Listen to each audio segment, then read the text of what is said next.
Chers lecteurs, bonsoir. On se retrouve cette semaine pour la présentation d'un nouveau livre qui a été publié aux éditions Fayard. Il s'intitule Vers la violence et il a été écrit par Blandine Rinkel. Et pour l'occasion, j'ai la chance de pouvoir inviter David Strosberg. Bonsoir David. Bonsoir. David est metteur en scène de théâtre. Vous avez certainement déjà entendu parler de lui. Et à ce jour, il est auteur de 25 mises en scène de théâtre. Et donc sa prochaine création est un récit de Laurent Mauvigné, un auteur qu'on a déjà eu l'occasion de présenter ici à la radio et qui sera créé pour le Festival des Francophonies à Limoges la semaine prochaine. Alors, David est un garçon qui lit énormément, un fervent passionné de lecture et de romans. Alors c'est toi qui m'as glissé très discrètement ce livre. Alors avant tout, eh bien j'aimerais te demander ce qui t'a plu, ce qui t'a parlé dans ce livre, et on va partir de là. Oui, ok. Mais il y a beaucoup de choses. Moi, je trouve que c'est un livre magnifique. J'avais lu, donc c'est son troisième Mhm, roman, hein, Blandine Rinkel. Et il y a deux choses. Déjà, Blandine Rinkel, elle est chanteuse et danseuse. Elle mhm, fait partie d'un groupe qui s'appelle Catastrophe, mhm. un groupe un peu déjanté. Et donc, c'est une autrice aussi. Et pour moi, c'est très. Enfin, cet aspect-là, il est très différent et ça se sent dans l'écriture. Ce n'est pas une écriture sec, intellectuelle. Voilà, on sent que ça vient du ventre. On sent que cette femme fait autre chose que d'être à un bureau pour écrire. C'est une écriture physique et c'est tout à fait vrai ce que tu dis parce que pour vite, en fait, ce roman, c'est un roman que quand on lit, il nous fait vibrer, il nous fait vraiment frissonner parce qu'on sent véritablement la terreur et la fascination que dégage l'histoire. Cette histoire, David, je te laisse un petit peu peut-être la résumer, cette relation toxique entre ce papa et cette fille. Oui, j'ai toujours un peu difficile de faire les résumés sans pitcher, mais donc on est. Voilà, il y a un chapitre où c'est la fille qui parle et un chapitre où c'est le père qui parle. Voilà, tout au long du roman. Et donc on est dans ce rapport fille-père, enfin femme-père, hein, c'est pas, Mhm. pas une fille de 14 ans, c'est une Non, femme, c'est un rapport de force femme, même, ouais. rapport de force de notre âge avec un père vieillissant. Mhm. Et donc c'est ce rapport-là. Et ce rapport-là, il est, voilà, j'ai pas envie de pitcher, il est trouble. Alors on est très très loin. Moi, pourquoi le roman me plaît aussi par rapport à, ouais, j'ai envie de combiner les deux questions parce qu'on est comme ça on est dans une posture post-MeToo et voilà, sans nommer un autre titre, un livre qui agresse le père voilà, comme par exemple dans les médias où la violence masculine est toujours traitée de manière univoque. Voilà, Sont les coupables. les hommes sont les coupables. Mais là, on a deux personnages coupables et aimables. Et on termine le livre et oui, et il y a deux êtres humains.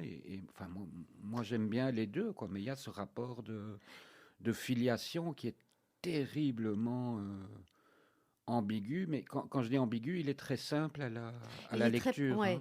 ouais. En fait, simplement, Lou vit dans cette admiration de ce père qui, d'un côté, est un type merveilleux qui lui conte les histoires les plus fantastiques, la fait rêver, se présente face à cet enfant comme son héros, et en même temps, c'est un homme qui dégage une violence énorme, on comprendra pourquoi, et qui entretient en fait un rapport de force tout à fait malsain avec cette petite fille qui se construit finalement à travers ce père. Moi, c'est surtout ça qui m'a... En fait, il y a une phrase sur laquelle j'aimerais qu'on s'attarde un moment et qui pour moi résume tout le livre et je te demanderai après peut-être de la commenter parce que Elle dit, à un certain moment, elle dit: «Le premier de nous deux aura une tapette. Alors j'essaye de ne pas être celle qui rira. Je fixe Gérard, donc son père, avec toute l'intensité dont une fillette de 6 ans est capable. Et en secret, oui, en un terrible secret, je souhaite sa perte.» Est-ce que dans ce livre, tu as eu l'impression que c'est un véritable combat entre deux égaux, je dirais, euh, où forcément ça va se terminer par un pugilat? Mais il y a un ego qui se construit par rapport à ce que tu viens de raconter. Et donc, sur la question de la transmission, ce qu'on donne, c'est ce qu'on reçoit, et ce Tout qu'on à fait. reçoit, c'est ce qui est donné, et on n'échappe pas à ça. Et sans pitcher, encore une fois, je trouve l'attitude générale, et ça c'est assez clair, l'attitude du père très très violente, mais il va y avoir un dilemme sur la question de la violence plus tard chez la narratrice, où elle n'est pas moins violente. Non, mais il y a quand même chez elle, parce que sans pitcher, évidemment. Donc Blandine, je vais pas raconter l'histoire, mais quand même peut-être un peu pour aiguillonner les lecteurs. En fait, Blandine raconte son enfance, son adolescence, qui est marquée par ce père ultra présent, dont après, forcément, elle devra se défaire et prendre de la distance pour pouvoir grandir. Moi, ce que j'ai l'impression, mais euh, dis-moi ce que tu en penses. J'ai l'impression qu'il y a une très grande forme de résiliation chez Blandine, parce que quelque part, elle s'en sort quand même pas si mal. Mais moi je trouve que tu as raison. Enfin, j'adore ce roman parce que finalement, c'est un sujet qui est très, très lourd de sens, mais ce sujet-là et la forme, le vrai sujet pour moi, c'est l'apaisement et l'indépendance. Et en même temps, c'est ça la question du MeToo aussi. Je dis, enfin, une des questions du MeToo n'est pas le combat, mais comment, voilà, comment est-ce qu'on se parle, comment est-ce que, in fine, avec les éléments qu'on a de filiation, de couple, de je ne sais quoi, comment est-ce qu'on peut quand même acquérir le fait d'accepter de pouvoir s'apaiser soi-même, De quoi, pouvoir se et reconstruire se construire avec ce qu'on a. Et donc, c'est un roman extrêmement positif. Il y a une phrase que j'adore, et pas parce qu'elle dit toute la contradiction, parce que c'est négatif. Il y a une phrase que j'ai notée qui, pour moi aussi résume ouais, enfin, la beauté de tout ça. C'est, elle dit avoir hérité de son père l'absence, Mhm, un sentiment négatif, la violence, mhm, ressentiment négatif, et la joie, mhm. sentiment. La joie et la santé, c'est ce Tout qu'on à cherche fait, tous. tout à fait. Et donc voilà, c'est les deux. Mais tu vas me dire que quand tu as terminé ce livre, je vais pas dire, c'est-à-dire que tu en as retenu, toi, davantage l'aspect positif, alors que c'est marrant, moi, j'en ai retenu davantage. C'est pas pour ça que je trouve le livre moins bon, hein, au contraire. Moi, ce que je retiens de ça, c'est vraiment une image négative de ce livre. Je n'ai pas du tout, même si à la fin, et ce qui fait la force de cet enfant, Blandine, quand elle est enfant, c'est qu'elle est extra lucide, c'est qu'elle perçoit parfaitement ce père, jusque dans ses limites, elle le comprend très vite et elle comprend aussi très vite comment s'en protéger. Mais je n'ai pas vu ça comme une histoire positive. Non, c'est pas l'histoire qui est positive, mais je la trouve. Enfin, et c'est pour ça que j'aime ce livre. Je la trouve. Comment expliquer? J'en ai un peu marre, moi, des livres méchants et didactiques. Mhm. Euh, au fait, je la trouve en paix avec elle-même. Je trouve qu'au fur et à mesure qu'elle peut Oui. dévoiler tout ça, elle trouve quelque chose pour construire quelque chose sur quelque chose de très difficile. Parce qu'il y a des romans où on dit que, enfin, je sais pas quoi, Oui, mais le chemin on a de... reçu un coup et je suis encore blessé. Tout Mais à c'est pas fait. ça. Non, C'est c'est ça que je vrai, trouve positif, quoi. mais le chemin, disons qu'elle a un long chemin de croix. Je trouve que c'est quand même assez violent ce qu'elle vit, parce qu'elle raconte aussi après sa vie de couple, sa vie Oui, oui, en tant que femme. oui, mais quand je dis que c'est positif sur la question de l'apaisement, on reste quand même enfin, Oui, roman s'appelle Vers la tout à violence. fait, Donc ça interroge qu'est-ce que c'est. Enfin, je tout dis à pas ça, fait, je parle pas. tout à fait. Non, non, je sais. Je dis, Mais quand je dis positif, c'est positif dans le négatif et c'est pas. Mais je trouve que ça donne quelque chose du. Ouais, comme quand on chante. Enfin, moi je chante pas, mais il y a quelque chose du souffle, quelque chose qui est il jeté y a paisiblement, quoi. Je trouve. Et je trouve ça rare, en fait. c'est vrai je veux dire, on l'a tous vue à la grande librairie. Alors moi, j'ai d'abord été frappée parce que physiquement, elle m'a interpellée, ce visage et surtout ce regard qui semble défier le monde entier. On sent et on le sent dans le livre aussi, c'est quelqu'un qui a été éduqué comme un petit monstre de virilité. Elle le dit d'ailleurs. Elle doit affronter sa peur, elle doit affronter les tempêtes. Son père lui achète une opinel pour lui montrer comment vivre en milieu hostile. Il lui apprend à railler la fragilité. Donc, c'est vraiment, on a l'impression que un petit être tout fragile qui a été construit, qui a été formaté par ce père, puis lâché bien entendu dans la nature parce elle prend ses distances avec lui. Mais finalement, oui, c'est vrai, elle s'en sort, mais à quel prix? Au, J'insiste, je sais. au prix, et c'est pour ça que je reste dans cet aspect positif, et ça c'est toute la question des dilemmes, euh, au prix de ne pas lui faire un cadeau à un moment de sa vie dont il a réellement besoin pour sa santé. J'irai pas plus loin. C'est vrai. Est-ce qu'on peut appeler ça parce que finalement, il lui parle tellement, son père, de virilité, il la formate tellement comme un homme qu'en fait, il en fait une féministe avant la lettre. Oui, oui. Ah oui, non, non. Il lui dit d'ailleurs, tu seras une déesse virile. Oui. Et elle dit qu'à 16 ans, elle pratiquait la danse comme on pratique la boxe. Je parlais sans cesse de lutte et d'affirmer ma puissance. Donc, il y a vraiment, comme tu dis, c'est un livre très physique qui prend. Je veux dire, c'est une écriture assez dense. Il y a un sentiment par moment d'étouffement. Enfin, Oui. moi, c'est comme ça que j'ai... Mais oui, oui. Enfin, moi j'ai l'impression, et je ne sais pas si tu as remarqué, mais on parle de ce livre et on dit Blandine. Et Ouais, on dit pas Blandine Rinkel. ouais, c'est vrai. C'est bizarre. Qu'est-ce que ça veut dire pour moi? C'est qu'il y a quand même une écriture. Je sais pas, comme si elle écrit des choses intimes tout en restant dans l'élégance. Hein. C'est Ouais, pas, il y a ouais. pas de. Mais c'est comme si elle écrivait des pages pour des amis. On est en train de parler de Blandine, comme si elle nous Oui, avait mais elle écrit traite d'un thème des choses. universel. Elle traite de quelque chose d'universel, mais il y a quelque chose de très, ouais, de très intime et universel et personnel. Parce que Ouais. sinon Tu veux dire qu'elle traite... on l'appelle Blandine, c'est pas on ne l'appelle pas Blandine Rinkel. Tu... Il y a quelque chose de, Oui, c'est vrai ce que tu dis. il y C'est a comme quelque si on chose d'intime. s'approprie son histoire. Tu as l'impression que le Ben, moi, c'est comme si une amie m'avait raconter son histoire. raconté son histoire, avait besoin de raconter son histoire à moi, quoi. Et donc, comme lecteur, je me sens tout de suite très Impliqué. proche, et voilà, parce que l'écriture est, ça, je pense, je vais me mettre des hommes à dos. Je pense qu'il y a que les femmes qui savent faire ça, d'être dans l'écriture une simplicité et une élégance comme ça. C'est assez impressionnant.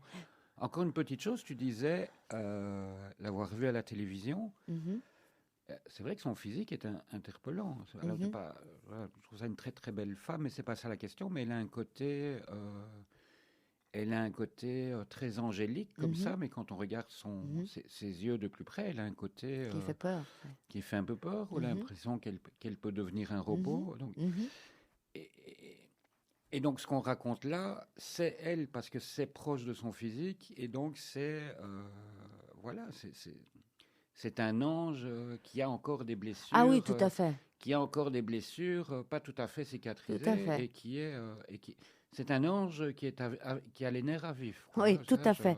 Mais d'ailleurs, J'aimerais pas me c'est vrai. bagarrer avec elle, hein, franchement.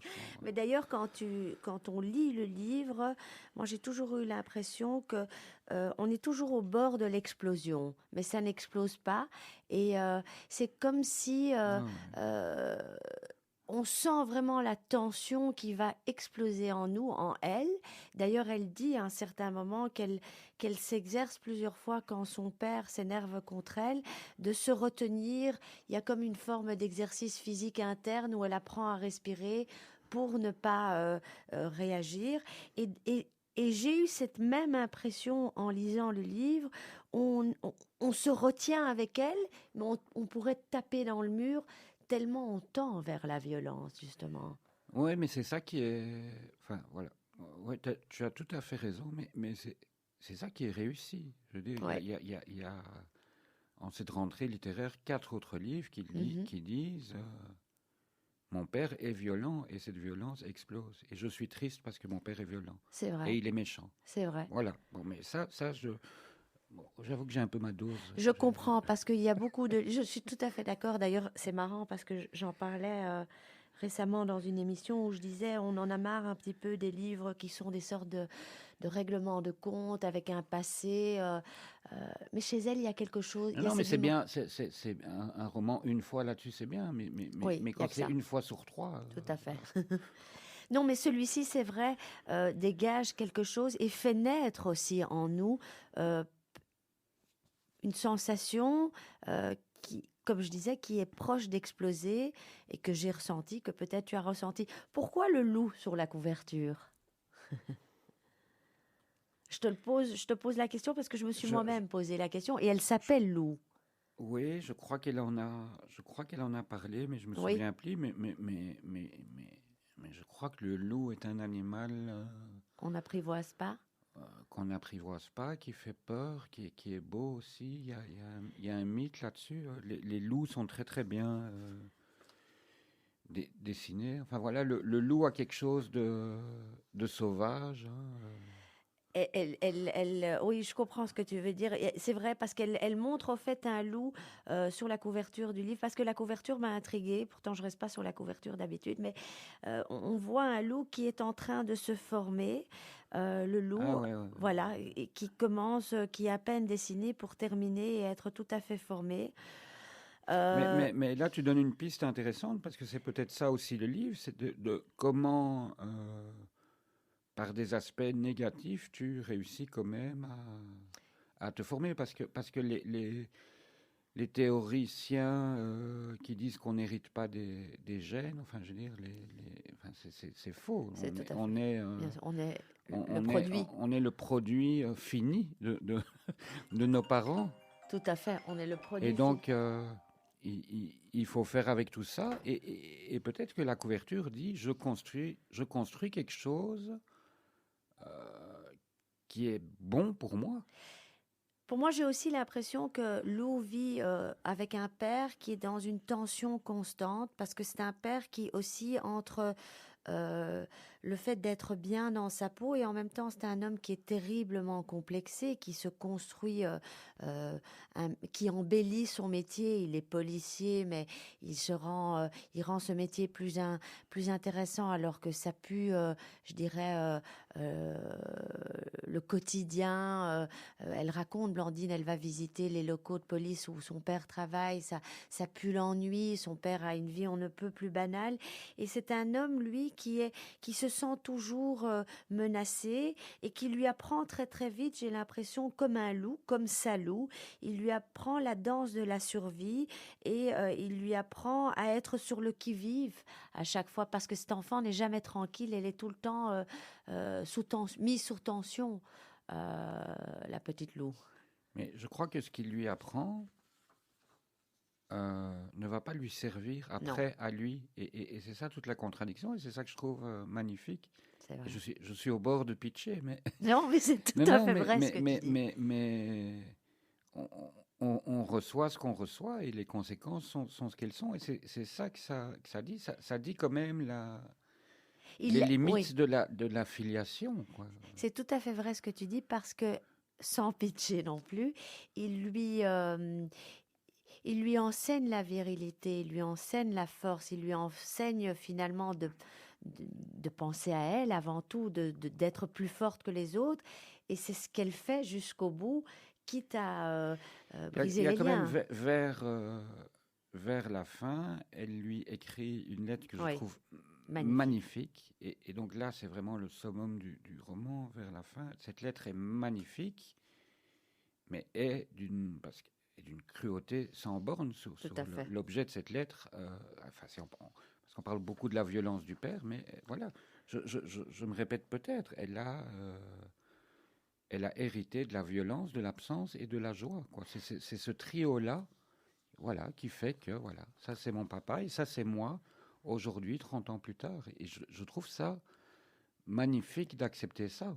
C'est tout à fait juste parce que, comme tu dis, elle raconte un moment à la fin de son livre qu'elle revoit son père après plusieurs années où elle a refusé de le voir et elle dit, c'est un truc qui m'a frappé, j'ai noté, elle dit, elle a les épaules d'un joueur de footballeur américain, rien ne peut l'atteindre.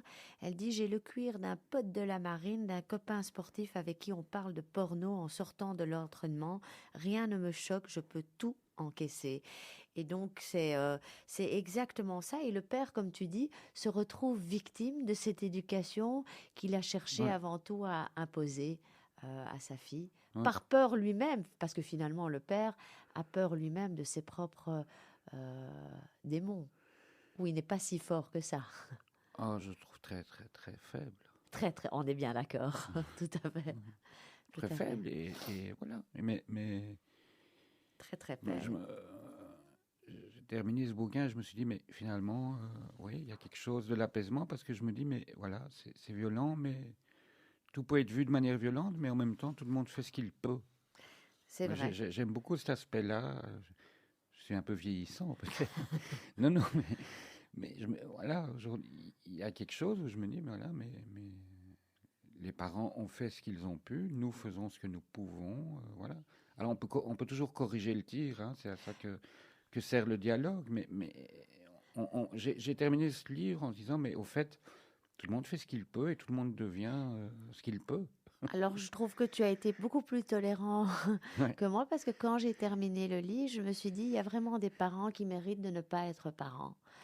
Oui, oui, Parce que je trouve que ce qu'il impose à sa fille est tout simplement de l'ordre de l'invivable et que pour parvenir à se construire comme elle a réussi, parce que finalement, on a très bien compris que c'est son histoire, et puis c'est une femme de lettres, elle est journaliste, comme tu dis, elle est danseuse, elle est musicienne, elle est brillante, etc. Elle s'en sort quand même avec un père qui lui assène quand même, je crois, à 8 9 ans, je ne veux pas te voir à mon enterrement. c'est un monstre, c'est un monstre. On est d'accord. Moi, je parle d'un sentiment. Elle dit que il lui a transmis la joie aussi. Donc Ouais, pour moi, enfin, je suis désolé, il lui a transmis des, des bonnes valeurs aussi. Enfin, des compétences contradictoires, des compétences totalement contradictoires. J'ai quand même envie de faire remarquer qu'on ne parle pas du tout dans ce livre de la mère. c'est vrai. Et donc, Mais elle je l'a déjà préfère. consacré, je pense, un livre Oui, oui, à sa oui, mère. Ouais. mais dans cette histoire-là, comme on analyse un peu, voilà, moi, je préfère les êtres imparfaits que les êtres absents. Je Voilà. Et donc, comprends.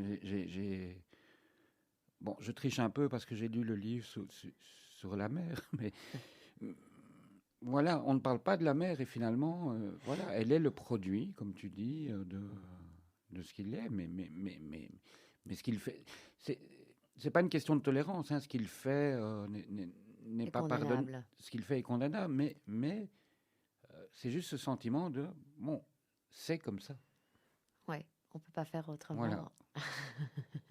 Oui, tu as peut-être raison. Mais Et j'ai l'impression que la discussion est sérieuse, mais le livre est finalement très, très simple et très. Enfin, enfin, je me répète, c'est simple et élégant. je suis Quoi. Il y a une d'accord. élégance moi, on est aussi dans une période dans les romans, MeToo et hors MeToo, on est comme ça Oui, c'est les souvent années 80, là. dans des histoires qui sont intéressantes, mais moi j'aime quand même quand quand il y a un style d'écriture, quoi. Tout à fait. Comme si on pouvait faire un jeu et tu me donnes une page et me dis, ah, mais ça, c'est cet auteur-là, parce qu'il écrit Oui, comme mais ça. elle a Enfin, un style qui percute. elle a un style qui percute Tout et à j'en ai fait. marre de lire des bouquins certes, ont une intrigue ou un scénario intéressant, mais on sent pas Tout à fait. On c'est elle qui l'a écrit, ce s- style, cette élégance, quoi. c'est vrai parce que C'est beau, c'est très beau. c'est tout à fait vrai parce que c'est un livre qui sort des tripes et qui a Ouais. été écrit avec Et les je trouve qu'on tripes. n'a pas, enfin, on a beaucoup parlé de l'histoire, mais je trouve que enfin voilà, finalement aussi, comme quand on écoute une belle musique aussi, et les chanteuses, il y a quelque Je suis chose de d'accord. musical, de beau, quoi. Je dis, Tout à j'ai fait. j'ai envie d'aller à la page suivante pour tout ce qu'on a raconté, pour l'intrigue, mais pour quelque chose L'écriture. pour l'écriture, qui elle m'apaise. Et c'est encore un signal aussi que si elle, malgré la violence de tous ses propos, si elle arrive à transmettre Apaisé. un acte d'écriture apaisé, c'est très bien. Enfin, c'est bien, quoi. Je ne l'ai pas senti comme un acte apaisé, mais que je Ouais. suis d'accord avec toi que c'est une écriture qui est physique, qui sort des tripes et qui, waouh, et ce sont vraiment des phrases coup de poing. Euh, c'est, waouh, c'est fort, c'est imagé. Alors moi, ça m'a pas apaisé, ça a remué énormément en moi. Toi, ça t'a apaisé, mais en tous les cas, on arrive à la même conclusion, c'est que ça vient du plus profond. Et elle réussit avec brio. Oui, oui, oui. Bah, moi, enfin, voilà, moi, c'est vraiment un livre immanquable. Et surtout Exactement. pour des gens qui n'ont pas l'occasion de lire beaucoup, mais il faut lire ça parce que je me répète un peu, c'est facile d'accès. Tout à fait. Tu nous donnes tes coups de cœur pour la suite? Bah, j'ai des curiosités plutôt, des coups de cœur, je ne sais pas. J'ai remarqué un auteur que j'adore, Russell Banks, qui Mhm, a sorti au Canada. Euh, bah, je vais quand même, je ne vais pas louper V13, les chroniques d'Emmanuel Carrère au On, procès on va en parler. des attentats. Je Mhm, vais aujourd'hui en librairie acheter le premier roman de Delphine Horviller, mhm, qui d'habitude écrit mhm, plutôt des essais, qui s'appelle Il n'y a pas de Hajar, mhm, sur la question du double Gary et Hajar. Et mhm. c'est un conte tout public qui traite de l'identité. Et voilà, et puis on entend la rentrée littéraire, c'est beaucoup de potins, C'est hein. beaucoup de potins. Et quand les bons potins reviennent, mais voilà, je pourrais, Eh ben, peut-être qu'on aura la chance de te recevoir pour un avec autre plaisir, avec livre. plaisir. En attendant, on vous souhaite une bonne lecture vers la violence, Blandine Rinkel. C'est publié chez Fayard et ça vaut vraiment le coup. Je vous souhaite une bonne semaine et on se retrouve la semaine prochaine.